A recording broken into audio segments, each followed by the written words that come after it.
Salam Ata Watan TV kanalımızın hormatly tomoşaçylary. Ata Watan TV'de saylanan habarlar. Habarymyzyň 2023-nji ýylyň 10-njy oktýabryna aksanna. Türkiýanyň Daşary işler ministri Hakan Fidan Türkmenistana geler. Islam Ösüş Banky ýurdumyzyň 3 vilayetlerine onkologiýa merkezleriniň gurulşyklaryny maliýeleşdirer. Iqtisadiýet boýunça Nobel bayragynyň eýesi belli boldy. Ronaldo Al-Nassr toporu bilen täze şertnama baglaşmakçy ýaly habarlary size ýetirýäris. Mehriban tomoşaçylar, gelin ne bolsa habarlarymyza giňişlerini geçelim. Türkiýanyň Daşary işler ministri Hakan Fidan Türkmenistana saparda bolar. Türkiýanyň Daşary işler ministri Hakan Fidan Türkmenistana resmi saparda bolar.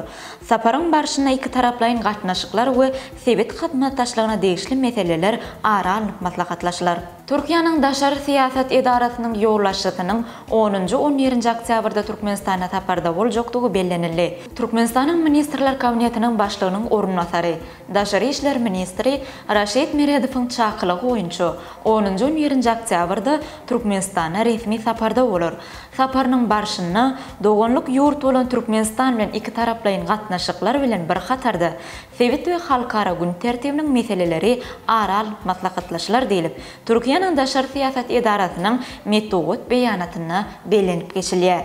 Häzirki wagtda Türkiýanyň Daşary işler ministri Hakan Fidan ykdysady hyzmatdaşlyk guramasynyň ministrler geňeşiniň 27-nji mejlisine gatnaşmak üçin Azerbaýjana saparda bolýar. Islam Ösüş Banky ýurdumyzyň 3 vilayetlerine onkologiýa merkezleriniň gurulşyklaryny maliýeleşdirer. Türkmen halkynyň milli lideri, halk maslahatynyň başlygy Gurbanuly Berdimuhammedow hormatly prezidentimiziň tapşyrygy esasyna paýtagtymyz boýunça iş taparyny amala aşyryp, meýilleşdirilen dürli maksatly desgallaryň gurulşynyň taslamalary bilen tanışdy. Bu ýerde görkezilýän taslamalar bilen tanışlygyň çäklerini Türkmen halkynyň milli liderini, dünýäniň awraýly maliýe düzümleriniň biri bolan Islam Ösüş Bankynyň ýurdumyzyň Mari, Balkan we Lewap vilayetlerini gurulmagy meýilleşdirilýän halkara derejeli onkologiýa merkezleriniň gurulşyklaryny maliýeleşdirmek boýunça öz tekliplerini hödürleýänligi barada hoş habar aýdyldy.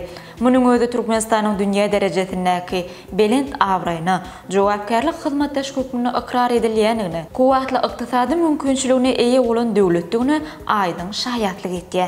Iqtisadiýet boýunça Nobel bayragynyň eýesi belli boldy. Nobel hepdeliginiň çäklerini ykdysadyýet boýunça Nobel bayragynyň eýesi belli boldy. Bu awraýly bayraga denanlaryň zähmet bazary babatda ilmi işleri alyp barýan gender deňligi boýunça Amerikaly alim Claudia Goldin munasip boldy. Claudia Goldin Harvard Üniversitetiniň ykdysadyýet taryhy hemde zähmet ykdysadyýet boýunça iş alyp barýar.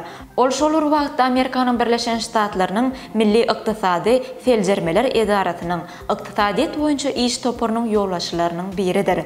Ol mundan odal denalaryň zähmet bazary babatda işleri bilen tanalýar. Goldin takminen $1 milyon bayragyň eýesi bolar.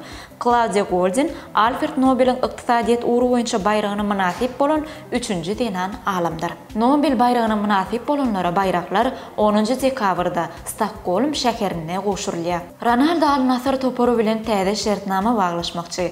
Cristiano Ronaldo şu wagt çykyş etýän Saud Arabistanyň Al-Nassr toporu bilen täze şertnama baglaşmagy meýilleşdirýär. Ali Al-Harbi adly jurnalistiň habar bermegine görä, 38 ýaşyndaky hüjümçi Portugaliýanyň milli ýygnasy bilen öňde boljak duşuklary gatnaşmaga gitmeden odal. Häzirki çykyş etýän toporunyň ýollaşy düzümini 2027-nji ýyla çenli toporda galmak isleýänligini beýan edipdir. Ronaldo 2026-njy ýyla geçiriljek futbol boýunça dünýä çempionatyna hem çykyş etmegi meýilleşdirýär. Ol bu çempionatyna Al-Nassr toporunyň futbolçy hökmünde gatnaşyp, soňra bolsa futbol karýerasyny tamamlamagy maksat edinýär. Jurnalist Al-Harbiýanyň bu maglumaty dünýäniň öňde barjy neşirlerine çap etdiler. Ronaldo bu mögsümde oňat görkezjiler görkezýär.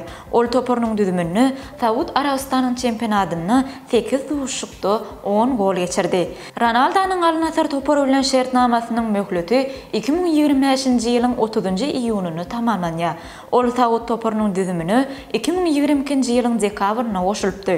Ol şondan bäri bu toporunyň düzümini 31 gol geçirip toporuň en köp gol geçiren 6-njy futbolçysy boldy. Hormatly Ata Watan TV kanalymyzyň tomoşa tomaşaçylary. Bugünkü saýlanan habarlar gepleşigimizde size ýetirmekden habarlarymyz şulardan ibaret.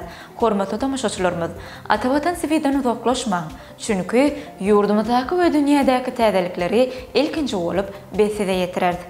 Häzirlikçe siz bilen hoşlaşýas, ýakyna Atawatan TV-de görüşýänçek hoş sag bolan.